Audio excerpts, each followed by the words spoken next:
Hello and welcome to our monthly economic update. March 2024 marks 4 years since the first of the COVID lockdowns in Australia. Over these past years, there's been, in psychological terms, a great deal of stresses to work through. The Australian population has been asked to digest a lot, and as a result, we've all taken an interest in the economy like never before. Everyone has a view on inflation, on unemployment, and of course on central bank rates, which have all contributed in their own way to the stresses we've had to manage. And yet, reading all the various economic tea leaves leads us to continue predicting a case for measured optimism in the period ahead, which in itself is an amazing outcome. We note the moderation of inflation, which had its peak at 7.8% in December 2022. It's falling now almost as fast as it rose and is currently 4.1% on the most recent quarterly data. Unemployment continues to remain stubbornly low. In fact, it has tightened again to just 3.7% at the end of February, down from 4.1% at January's end. As a country, we remain fully employed and will remain so for some time yet. And GDP growth is soft, yes, but still remains positive.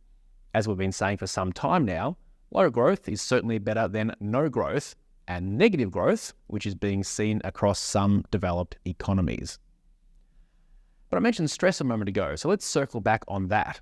Last month, I mentioned that the cash rate of 4.35% here in Australia is actually right on its longer run average level. With that, normal stresses have returned to the business environment as economic opportunity costs increase for each dollar being deployed. Money, no longer being cheap, places a greater focus by businesses to get more out of their existing resources and to focus only on projects with immediate productivity benefits. It might seem contradictory, but increasing interest rates have been a positive for productivity. And that's a good thing after a decade or so of lackluster productivity outcomes. So a positive set of numbers, and we're seeing signs of a rebound in productivity levels in the economy. Before we get too excited, there is the big wildcard of geopolitical risk, which is loosely described as the economic downside caused by tensions between two or more countries. The world is a hotbed of geopolitical risks in 2024 with wars in Gaza, the Ukraine all ongoing, and the growing Red Sea trade route issues threatening a key global supply line. And there are others, think China and Taiwan, and of course the flashpoints in the South China Sea. We all saw what happened to supply chains and inflation when Russia invaded the Ukraine.